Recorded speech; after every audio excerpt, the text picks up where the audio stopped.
Hello, good evening. Welcome to our Tuesday night episode of Brett's Old Time Radio Show.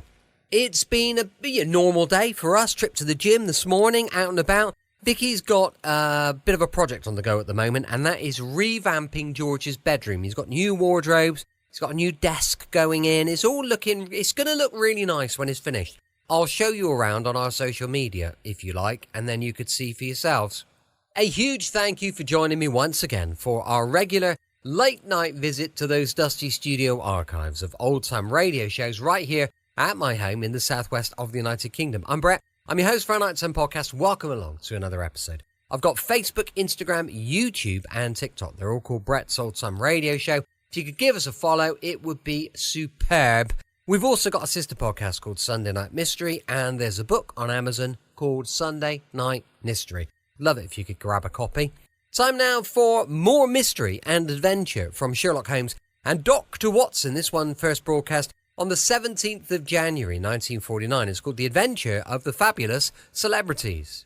From New York City, the makers of Clippercraft clothes for men and more than 1,200 leading retail stores from coast to coast present Sir Arthur Conan Doyle's immortal character, the world's most famous detective, Sherlock Holmes, starring John Stanley.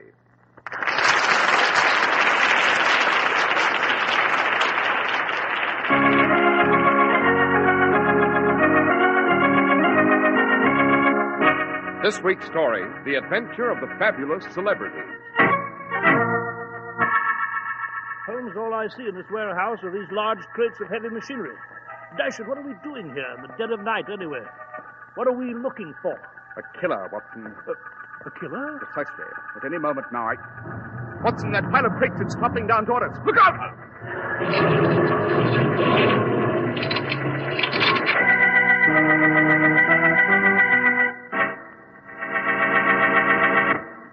We're at the door of Dr. John Watson's study, and we're about to hear another of his adventures with the great Sherlock Holmes. Well, Mr. Harris, good evening. Good evening, Dr. Watson. Hard at work on your memoirs, I see. I am indeed, Mr. Harris. At the moment, I've just finished a rather extraordinary adventure in which Holmes, after experiencing great threat of personal danger, finally trapped a dangerous killer who for many days had terrorized London. Sounds interesting, Dr. Watson. What's this case called? My friend Holmes always referred to it as the adventure of the fabulous celebrities. Before I relate it to you, Mr. Harris, suppose you give our audience a word on that celebrated product, Clippercraft clothes. Certainly. When it comes to quality, there are certain identification marks you can always trust. For example, the sterling mark on fine silver and the Clippercraft label sewn in the lining of truly fine clothes. Both symbols of superior quality and value. Clippercraft clothes are produced in historic New England by craftsmen with a tradition as proud as that which built and sailed the Yankee clipper ships to rule the seven seas. Make it your custom always to look for the Clippercraft label, the wheel of a Clippercraft ship. You'll find it in Clippercraft's remarkably expensive-looking topcoats and overcoats, priced at only $40 to $47.50. You'll discover it in Clippercraft's sensational new zipper-lining topcoat, one of the smartest Clippercraft-style ideas that ever stretched your hard-earned dollars. Yes, when it comes to quality, compare Clippercraft with clothes selling for many dollars more.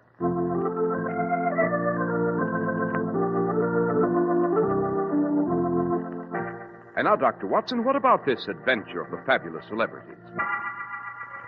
Well, Mr. Harris, it began in the year 1901, a year when Holmes was at the very pinnacle of success.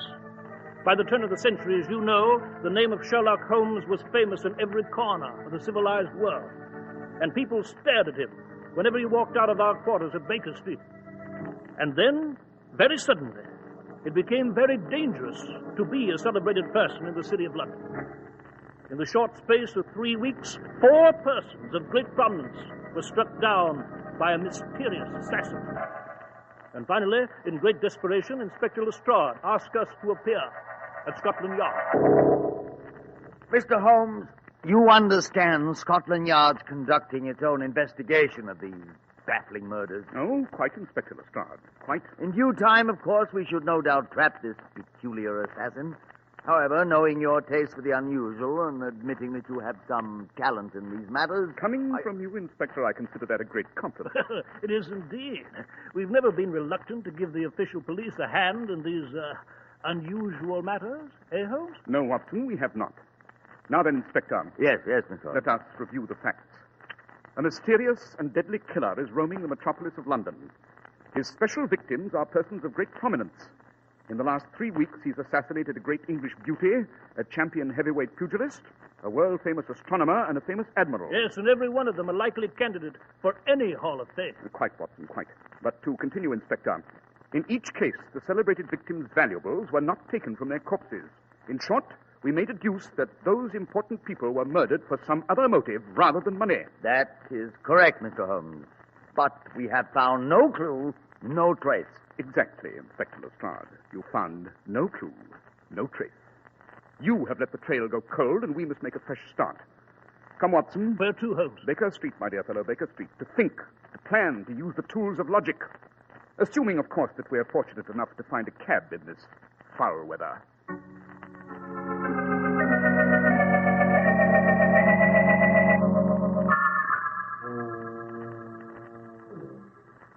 Oh, by Jove, Holmes, we're in luck.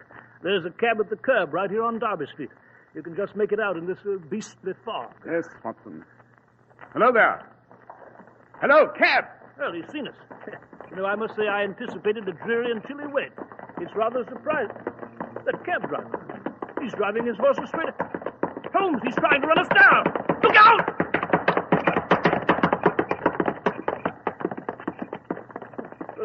Holmes, are you all right? Yes, Watson, I'm quite all right. Just managed to get out of the way of those horses. Yes, but that driver, what the deuce was he trying to do?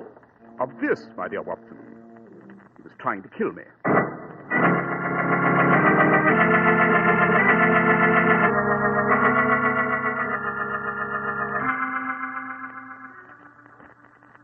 Oh, thank heaven, Holmes, we're finally here at Baker Street.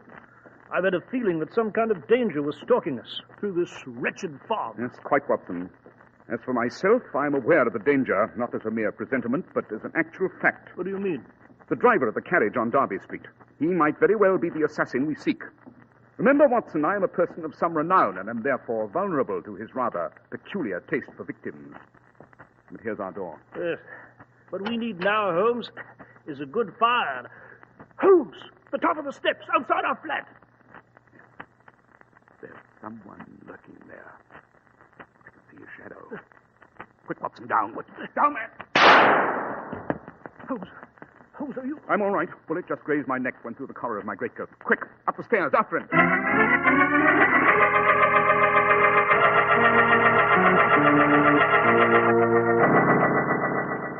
Well, Holmes, the beggar went up the stairs onto the roof. I lost him in the fog, curse it. Holmes, Yes, Watson. do you think this assassin Is the same who has accounted for the others? Yes, I most certainly think he is. The driver of that carriage and the man lurking in our hallway are one and the same. Well, Holmes, you've got to be careful. He's made 2 attempts on your life in one night. The beggar may try still again. Undoubtedly he will, Watson. It seems that for the moment the hunter becomes the hunted. But I hope to reverse that order in a very short time. Dash it, Holmes, I must say you're rather matter-of-fact about this whole thing. Quite, Watson. I'm thoroughly aware that my personal existence is in great jeopardy. But I cannot allow any emotion on this score to cloud my reason. The assassin who seeks my life is a very cool fellow, and I must meet him on his own ground. But the hour is late, Watson. There'll be time enough tomorrow to deal with my assailant.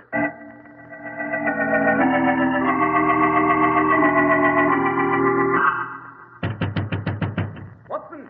Watson, wake up! What is it? Holmes, what the devil? We seem to have a nocturnal visitor. Oh. Mr. Holmes! Mr. Holmes, for the love of heaven, let me in. Better have your pistol ready, Watson. Yes, I'm all ready, Holmes. Wonder what the deuce the beggar wants. 3 o'clock in the morning. We shall soon see, my dear fellow. Why, it's Sir Hartley Ames, Governor of the Bank of England. Mr. Holmes, shut the door, quick. By Jove, he's got a gash across his cheek. Yes, Dr. Watson. An assassin attacked me with a knife near my home. Just grazed me, but it's not serious. The bleeding stopped. Mr. Holmes, I came straight here. Pray be seated, Sir Hartley. Rest yourself. Thank you. Now then, you say you were attacked? Yes, Mr. Holmes, yes. I couldn't get a glimpse of him in the fog, but I think the fellow followed me to your very door. Interesting. Very. Then, Holmes, it must be the same fellow. Undoubtedly, Watson. The killer is abroad tonight pursuing his strange custom of hunting illustrious persons, such as Sir Hartley. How does it happen, Sir Hartley, that you didn't go to the official police? Oh, impossible, Dr. Watson. That could mean only disaster. The financial structure of the empire is based on delicate factors. If it became known that my life was in jeopardy, it might cause a panic on the exchange, a run on the bank. Sir Hartley is quite right, Watson. Oh, Mr. Holmes, what shall I do? At the moment, there's but one thing to do, Sir Hartley. Dr. Watson and I will escort you to your home, and when you get there, lock your door and bolt your windows, and under no circumstances leave unless I summon you.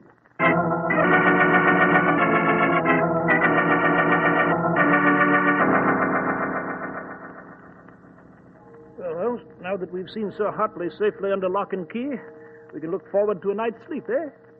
Good Lord, it's 5 in the morning. Yes, Watson, it's good to be back at Baker Street. Yes, especially in view of this beastly weather.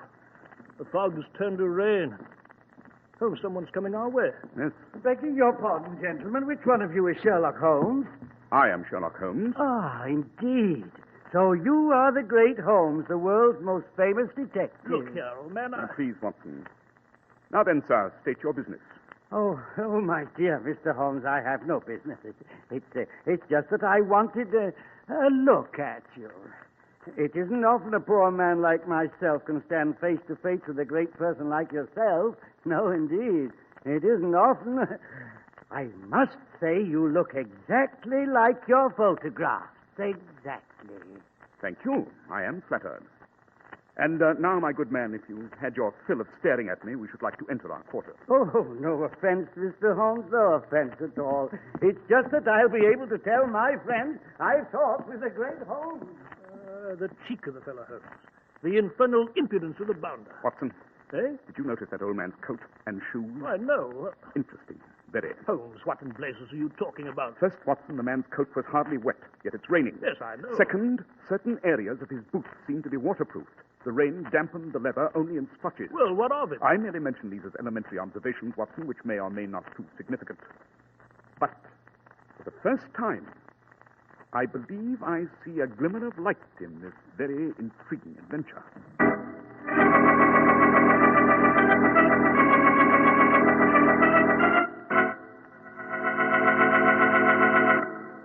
Well, Dr. Watson, so far it's been quite a story. Yes, Mr. Harris. And I might add that events thereafter shape themselves with dizzying speed. I shall relate to you the second half of this remarkable adventure after you tell your audience some remarkable facts about Clippercraft clothes. They are remarkable indeed, Dr. Watson. When I describe the qualities of Clippercraft clothes to you, I myself sometimes think that Clippercraft values seem too good to be true.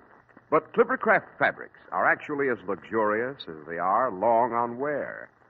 And the superior talent of Clippercraft experts shows up admirably in the smart hang of your jacket, the comfortable, roomy fit of your Clippercraft suit. It's when you check all these superb features against the amazingly low price for suits bearing the Clippercraft label that you realize Clippercraft values are nothing short of sensational. Only $40 and $45. Why, even a pure worsted suit with the Clippercraft label costs only $45. Yes, you save plenty, because more than 1,200 independent stores throughout America have concentrated their vast purchasing power to make these great Clippercraft values possible. That's why men who know insist on Clippercraft clothes bearing the Clippercraft label.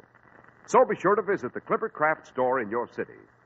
These leading stores in the metropolitan area are proud to add their names to Clippercraft in your suits, topcoats, and overcoats. In Manhattan, Saks 34th, Broadway at 34th. John Wanamaker Men's Stores, Broadway at 8th and 67 Liberty Street. In Brooklyn, Abraham and Strauss. In Newark, New Jersey, Boulevard Men's Shop, Kresge, Newark. And in Jamaica, the B&B Clothes Shop, 16408 Jamaica Avenue.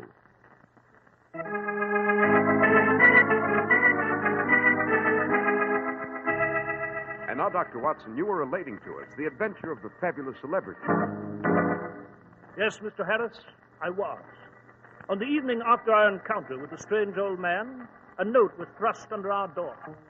It carried the waxen seal of the Bank of England, and its signer was Sir Hartley Ames. It was an urgent message from Sir Hartley, bidding us to meet him that night at a warehouse he owned at Irongate Wharf, near London Bridge. The note said simply that Sir Hartley had some new and vital information on the assassin, and he wished to transmit this information to us. I was watching my friend's face as he finished reading the letter, and I saw his eyes narrow. Then quickly, Holmes examined the seal through his magnifying glass. Aha! What is it? My dear Watson, this seal of the Bank of England is a forgery. A forgery? Precisely. A devilishly clever piece of work. A fine imitation. The forgery, nevertheless. Then the letter is bogus, obviously. Well, then it's a trap. Someone is trying to lure us to that warehouse. Quite. Well, then we better hurry to Sir Hartley's and warn him. I fear it's too late, Watson. I'm willing to wager that Sir Hartley has, in some similar manner, been lured from his home. I'm willing to wager further that he is at the warehouse. Yes, but Holmes, if it's a trap, surely we're not going. On the contrary, we are. Perhaps, Watson, we can spring the killer's trap without savoring the cheese.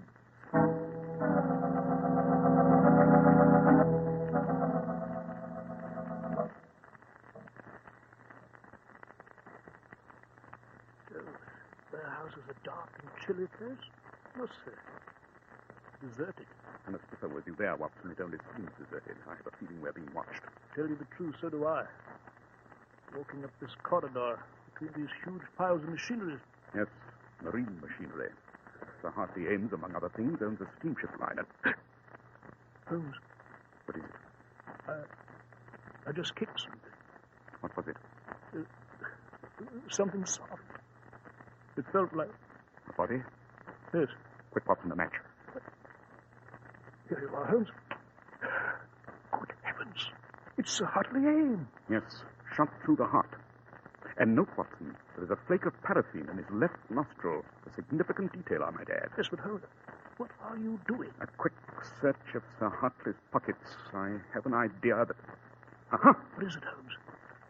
A note, Watson.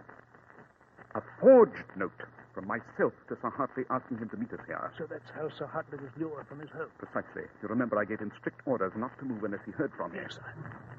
Watson, that pile of crates just above it is toppling down. Look out! Up!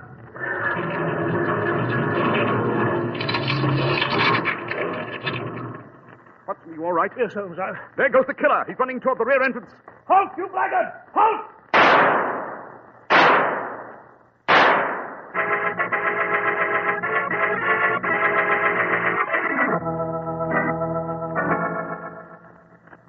Holmes, the beggar got away from us again. He did indeed, Watson. Oh, I must confess, Holmes, I'm not the hand with a pistol I was at my wand. You know, time and age dim a man's eye, I'm afraid. I saw the boundless shadow moving along the fence behind the warehouse here. I saw him go through the rear gate.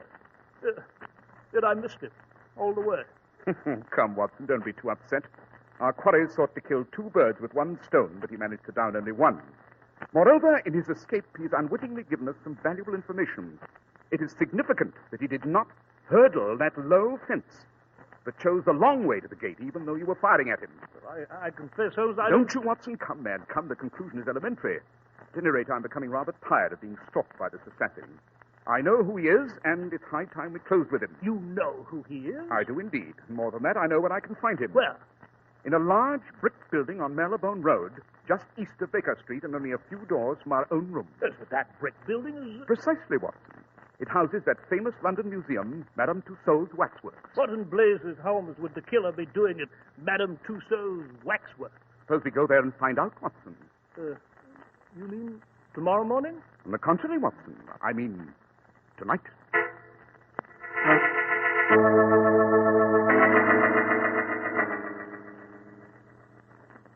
All right, Watson, close that window gently. Right, Holmes. I suppose you're aware we're breaking and entering. My dear Watson, I cannot quibble with legal technicalities at this moment. Come, let us inspect this museum. Oh, it's an eerie place at night, I must say. All these wax figures standing around. They look juicy lifelike now. Look, Holmes. Here's Napoleon Bonaparte. Julius Caesar, Oliver Cromwell. Holmes. Wait, Yes, Watson, a new wax effigy of Sir Hartley Ames made within the last 10 minutes. The waxen face is still warm to the touch, and the scar from the assassin's knife still shows. And the killer made a mold of Sir Hartley's face as he lay dead in the warehouse. Precisely, Watson. You recall the flake of paraffin we found in Sir Hartley's nostril, and... Watson. Yes, Holmes? Right under that door. So there is. We'll come to grips with our quarry very soon now. Keep your pistol at the ready and follow me.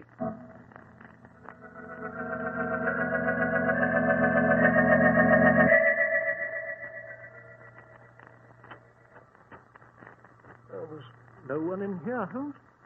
True. Seems to be a small workshop. Yes. Holmes, good Lord. Look at that waxen statue. Yes. You recognize it, Watson? Well, it's a waxen image of you, Holmes. It is indeed. Made by a master artist. Our friend the assassin getting in a little preliminary work before he did away with me. I do think the nose is a little too aquiline and the face rather thin, but... Watson, get back against the wall. The killer's coming back into his workshop. But Holmes, who is it? Obvious.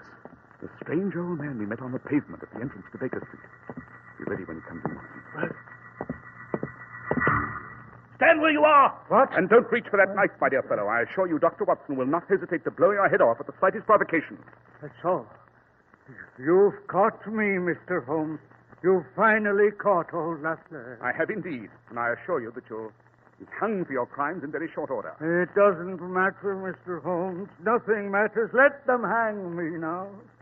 Let them hang old Lafleur, the greatest artist in wax the world has ever known. In heaven's name, Lafleur, why did you commit these terrible murders? Dr. Watson, I am an artist, a great artist. I, Lafleur, who studied under the great Marie Tussauds. But I am old and sick, and I have not long to live. The museum was about to retire me, but I didn't want to retire. I still had work to do. There are great men and women still living, worthy of recognition in Madame Tussauds waxwork. I wanted to carve their images in wax for posterity, but I had so little time, and the museum would not allow me to immortalize them until they were dead. So you took matters in your own hands. Yes, Mr. Holmes. I couldn't wait for them to die, so I had to kill them myself. You, Mr. Holmes, you were to be my greatest triumph. I had already begun work on you, and reserved a favored place for you here in the museum, next to Napoleon.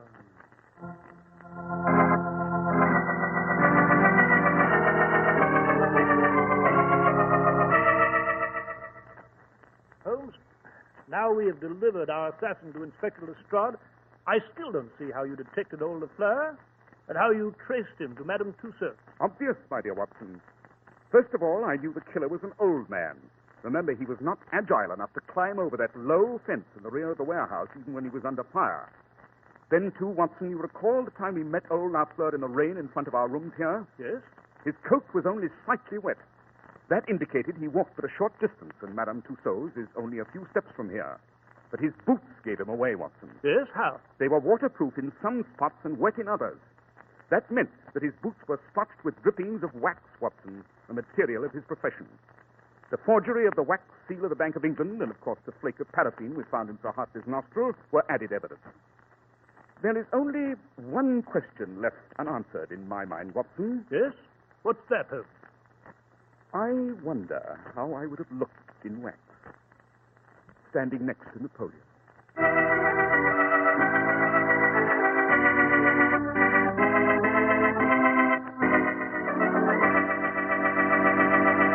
Well, Dr. Watson, that was an exciting adventure indeed. Thank you, Mr. Harris. I thought you'd find it interesting. However, I might add that Holmes never got his wish. Madame Tussauds' waxworks burned down in March of 1925, and all the Napoleonic relics were destroyed. I see. And, Doctor, what adventure will you have for us next week? Next week, Mr. Harris, I shall relate to you the adventure of the Bloomsbury Ballad. It concerns a punch ticket, an empty coal scuttle, and a sentimental song.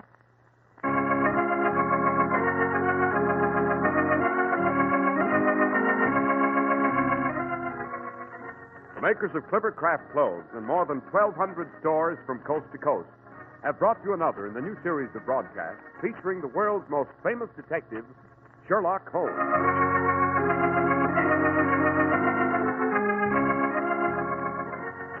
Our stories are based upon the character Sherlock Holmes, created by Sir Arthur Conan Doyle, and the program is produced and directed by Basil Lochran. Sherlock Holmes is played by John Stanley, Dr. Watson by George Felder. This week's story was written by Max Ehrlich with special music by Albert Berman.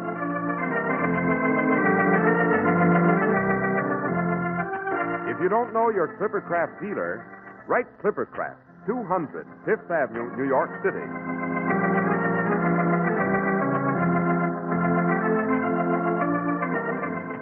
Be sure to listen next week to Sherlock Holmes in The Adventure of the Bloomsbury Ballad.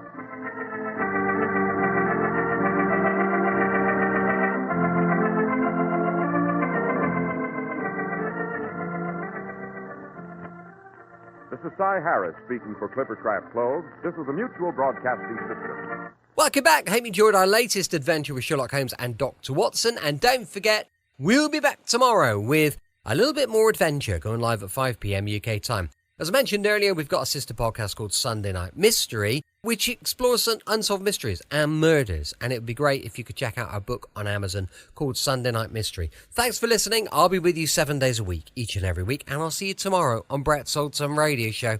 Love you. Bye.